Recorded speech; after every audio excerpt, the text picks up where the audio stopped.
Sir ने हम आपसे मुलाकात करना चाह रहे थे और ये जो सोनू सिंह है उसके खिलाफ अभी तक नेम्ड एफआईआर नहीं हुआ है ना। को नहीं पता क्या हुआ है, नहीं हुआ है, हम नहीं जानते। नहीं हम आप घरी में हम लोग सब लोग हैं साथ में। ये दूसरी घटना है, सम्राट चौधरी जी को 100-150 दिन ही हुए हैं मुख्यमंत्री बने हुए, और ये दूसरी सरकारी अधिकारी की जो है हत्या हुई है। यानी ये स्पष्ट होता है कि सम्राट चौधरी जब अपने ही अधिकारियों की सुरक्षा नहीं कर सकते तो बिहार के आम नागरिकों की सुरक्षा कैसे करेंगे। आप कह सकते हैं आतंक का राज जो है वो कायम हो चुका है और सम्राट चौधरी इसमें फेल हो चुके हैं। और जब सम्राट चौधरी कहते हैं कि हम पाताल में से ढूंढ के ले आएंगे, तो सम्राट चौधरी जी के कानों में वो चीख नहीं सुनाई दे रही उनकी पत्नी की कि लोजपा का एनडीए का विधायक जो है 50 लाख रुपया रंगदारी मांग रहा है, डेली सताता था, तंग करता था, नहीं करने पर हत्या कर दी गई। न्याय नहीं दिला रहे तो आप जो है इशू को जो है डाइवर्ट करे, विधायक को बचाना चाह रहे हैं।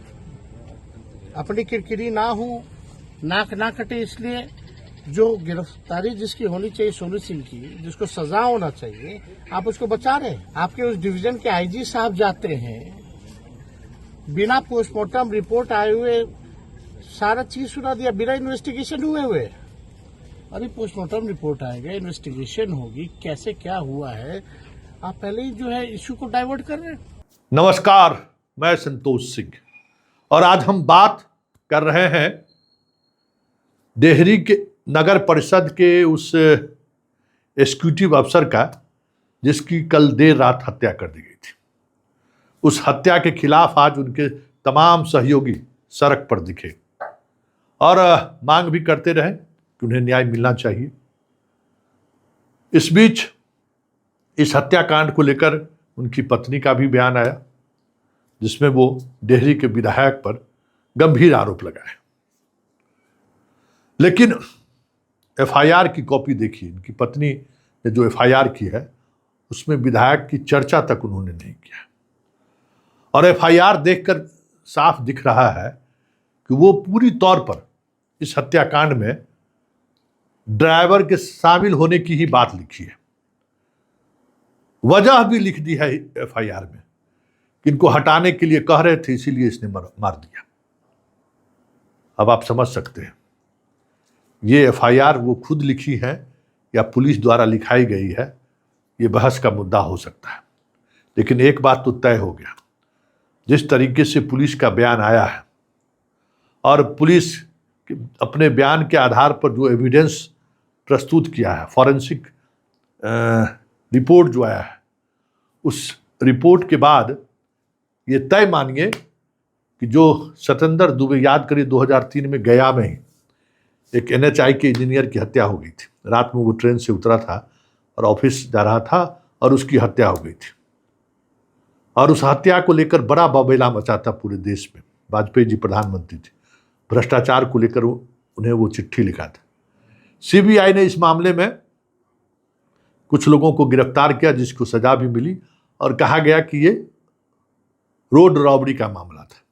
लेकिन पूरा देश सीबीआई की इस थ्योरी को कभी स्वीकार नहीं किया।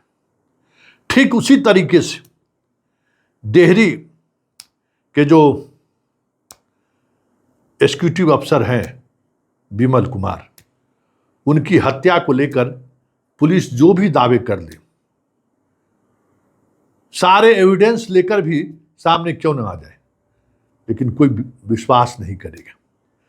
क्योंकि उस ड्राइवर के साथ काम करने वाले संयोग से 2 ऑफिसर से हमारी बात हुई। उसने कहा कि ये हो ही नहीं सकता है कि ड्राइवर उनकी हत्या कर सके। तो मैंने कहा पत्नी ही लिख के दी है कि ड्राइवर मारा है। ड्राइवर को उनको पति कह रहे थे कि हटा देंगे।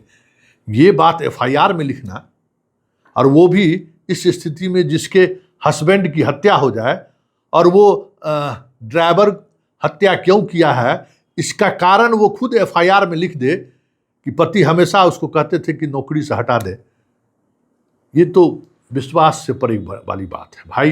एक ह्यूमन साइकोलॉजी, जिसके हस्बैंड की हत्या हो जाए, कोई पत्नी इतना होशो हवास में इस तरीके से एफआईआर लिखकर थाने के में दर्ज कराए एफआईआर, ये मतलब मुझे भरोसा नहीं हो रहा है। हालांकि इस मामले में आईजी विकास वैभव जिससे हमारी काफ़ी देर बातचीत हुई, सभी बिंदुओं पर भी बातचीत हुई। हमने कहा कि नहीं, ये जो रॉड है, ये रॉड दिखने से कहीं से भी नहीं लगता है कि उस रॉड के से एक बार मारे और वो मर जाए। तो उन्होंने घटना का क्रोनोलॉजी हमें बताया कि पहले गाड़ी के अंदर से ही एक रॉड सर पे मारा, उसके बाद फिर बाहर निकाल कर उसने रॉड से पूरी पिटाई की, जिसके बाद फिर उठा के वो गाड़ी में रख के और गाड़ी को नीचे उल्टा दिया ताकि हत्या को एक्सीडेंट करार दे सके। हमने कहा कि हाँ, ये हो सकता है, और फॉरेंसिक जांच में भी ये चीज़ें लगभग सामने आ चुका है। और ये जो रॉड देख रहे हैं, इनका कहना, हम तो मानते थे कि पर्दा वाला रॉड है, लेकिन इनका कहना है कि ये रॉड जो है सो जॉक उठाने वाला रॉड है। हो सकता है कि स्कॉर्पियो, हम लोग तो अब जक उठाने वाला जो रॉड है वो तो अब छोटा सा आता है, इतना छोटा सा, और जक में आराम से लगा के अब तो इस तरीके का इस्तेमाल भी नहीं होता है कि जक में जो है सो इस तरीके का रॉड का इस्तेमाल होता हो। लेकिन हो सकता है स्कॉर्पियो में होता हो। वैसे भी सरकारी गाड़ी में जक हेराग भी गया या फिर कुछ भी हो सकता है, लेकिन पुलिस का तर्क ये है, जो तर्क साइंटिफिक तरीके से इन्वेस्टिगेशन में साबित पुलिस कर भी देगी ना, तो व्यवहारिक तौर पर कभी लोग इसको स्वीकार नहीं करेंगे। आज सड़क पर जो लोग, उनके साथ काम करने वाले जो लोग उतरे, उनमें भी हमें दिखा कि अपने मित्र को न्याय कैसे मिले, अपने मित्र के साथ जस्टिस कैसे हो, इससे ज़्यादा कहीं अपना सुरक्षा को लेकर वो लोग ज़्यादा चिंतित दिखे सड़क पर कि हमको बॉडीगार्ड चाहिए। तो जरा उस तीनों आईजी विकास वैभव का भी बयान सुन लीजिए, आंदोलनकारी जो ऑफिसर्स हैं उनका भी बयान सुन लीजिए, और उनकी पत्नी का भी वो बयान सुन लीजिए, जिसमें वो विधायक पर आरोप तो लगा रही हैं, लेकिन उन्होंने मुकदमा में उनका नाम तक नहीं दिया है। जरा सुन लीजिए। रोज विधायक फोन करता था, रोज विधायक फोन करता था, इनको रोज तंग करता था, फोन करके विधायक का रोज फोन करता था, रोज दिन विधायक फोन करके तंग करता था। कहे थे 29 तारीख को मिलने जाएंगे, हम बोले थे कुछ बोलिएगा, नहीं बोले नहीं बोलेंगे। रोज यहाँ आए थे, कहाँ है, मिलने आइए, बोले कि पटना में है, नहीं है डेयरी में, आएंगे 29 तारीख को तो मिलेंगे। रोज फोन कर, आइए हमारे घर मिलने आइए, हमको 50 लाख दीजिए, हमको 25 लाख की। बोले हम गलत नहीं कर, कहाँ से देंगे? कौन है विधायक?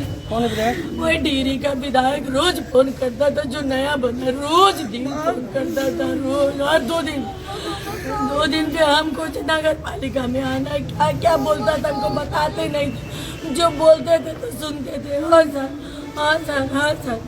रोज दिन फोन करता था, रोज हर 2 दिन फोन कर पैसा मांगता था।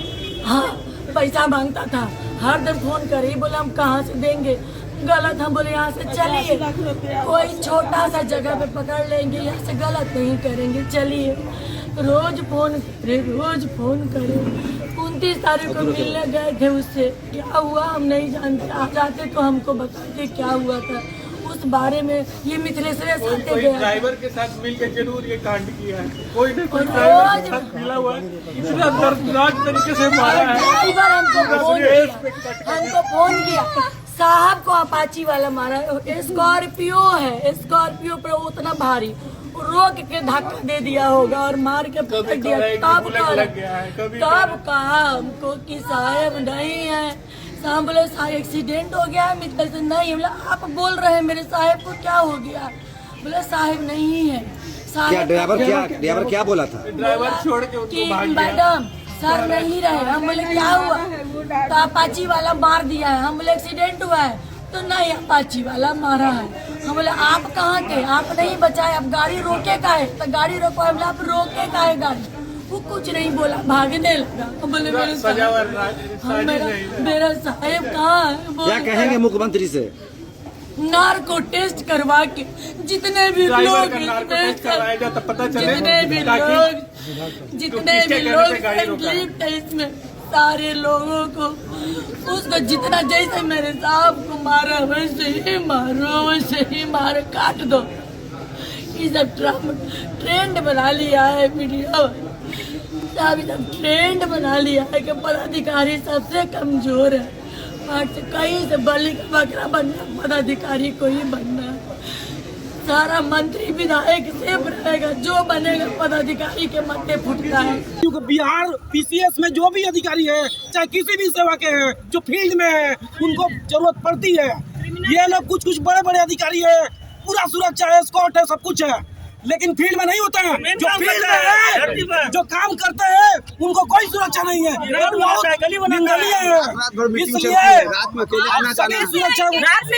अकेले आना जाना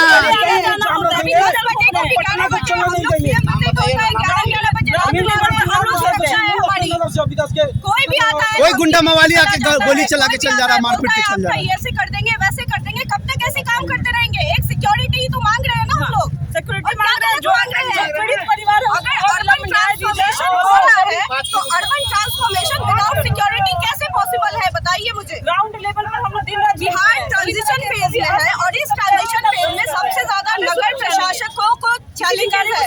इन चैलेंजेस का कोई कंसर्न ही नहीं मिल रहा है। कितने लेटर्स लिखो, अभी तक सिक्योरिटी नहीं मिली है, क्यों नहीं मिल रही है? ये जो स्थिति अभी उत्पन्न हो रही है ग्राउंड पे, इस चीज को निपटने के लिए वो सख्त से सख्त एक्शन ले और जो ग्राउंड पे उनके अधिकारी उनकी योजनाओं का क्रियान्वयन करते हैं, उनकी पुख्ता सुरक्षा मुहैया करवाए। वो सुरक्षा में ही हम लोग उन योजनाओं का क्रियान्वयन कर सकते हैं। अन्यथा सब बेकार है, सब बेकार है। पहले भी एक घटना हुई तो कहीं ना कहीं उस घटना को बहुत लाइटली लेके नजरअंदाज कर दिया जा रहा है। किसी ईओ को अब तक सिक्योरिटी नहीं मिली, ना ही उसका लेटर निकला है। एक कंसर्न लेटर निकल जाए तो क्या प्रॉब्लम? कल दिन में भी काफी बहस हुई थी और उसके पश्चात रात में जब रास्ते में दोनों साथ में यात्रा कर रहे थे तो अचानक फिर किसी बात को लेकर उसका कहना है कि उसने कहा कि मुझे पेशाब करने जाना है और उसको रोका गया, कहा गया कि अभी रुकना नहीं। इसी बात को लेकर इमीडिएट तनाव हुआ और उसने गाड़ी रोकते हुए लड़ाई शुरू की। उसी में जो गाड़ी के पीछे एक रॉड रखा था, प्लम्बिंग रॉड था, उससे पहली बार गाड़ी में हिट किया। जब एग्जीक्यूटिव ऑफिसर नीचे उतरे तो फिर लगातार कई बार उसने रॉड से, जो यहाँ स्पॉट्स पे ब्लड मार्क्स मिले उसको कैसे मिले उसने बताया है। और उसके बाद उसने रॉड को यहीं बगल में, जो आप नहर देख रहे हैं, इसके बगल में उसने फेंका है, ऐसा उसने बताया है।